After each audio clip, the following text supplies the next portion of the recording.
Deməli Baboş kimdir? Baboş özünü nazlandıra danışan, qadın söhbətləri edən, kişiliyi qol tiki ilə ölçən və ağzına gələni danışaraq şou yaradıb, ərli və ya ərsiz, xoşbəxt olmayan, xoşbəxt olmayacaq və yanındakılar da xoşbəxt etməyəcək qadınların gülüş mənbəyidir. Özü deyir ki, mən bir kurs müalicə olub düzəlmişəm, əvvəlki kimi nazlanmıram və yenə də düzəlmək istəyirəm. Bu tamamilə ağ yalandır da, yəni. Düzəlmək istəyən insan evinə çardaq çəkdirməyə əvəzinə o pulu aparıb müalicəyə verə bilər öz müalicəsindən düzəlməsi üçün.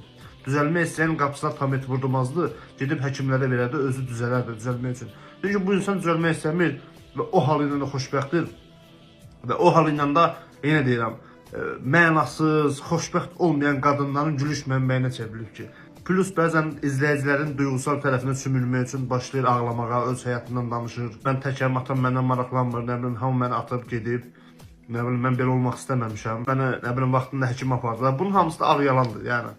Deməli, bu adam pot işindən çıxıb, gəlib oturub TikTokda, görüb ki, ağlına gələn danışaraq, nə bilim, nazlanaraq, yemək yeyərək və gic-gic söhbətlər edərək buradan pul qazanmaq olur. Yəni insanlar səni izləyir və sənə pul atırlar. Beləliklə adam illərlə bu xəttlə gedib özünə böyük imarət tikdirdi, maşın aldı, özünə çox yaxşı şərait qurdu, nə bilim əlavə hind tikdirdi, kafel, çardaq, toyuq, düzə hər bir şey. Deməli Baboş kimdir? Baboş özünü nazlandıra danışan, qadın söhbətləri edən, kişiliyi qol tiki ilə ölçən və ağzına gələni danışaraq şou yaradıb, ərli və ya ərsiz, xoşbəxt olmayan, xoşbəxt olmayacaq və yanındakılar da xoşbəxt etməyəcək qadınların gülüş mənbəyidir. Özü deyir ki, mən bir kurs müalicə olub düzəlmişəm, əvvəlki kimi nazlanmıram və yenə də düzəlmək istəyirəm. Bu tamamilə ağ yalandır da, yəni. Düzəlmək istəyən insan evinə çardaq çəkdirməyə əvəzinə o pulu aparıb müalicəyə verə bilər öz müalicəsindən düzəlməsi üçün.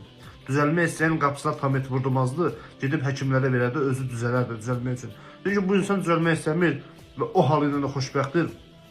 Və o halı ilə də yenə deyirəm, mənasız, xoşbəxt olmayan qadınların gülüş mənbəyinə çevrilib ki.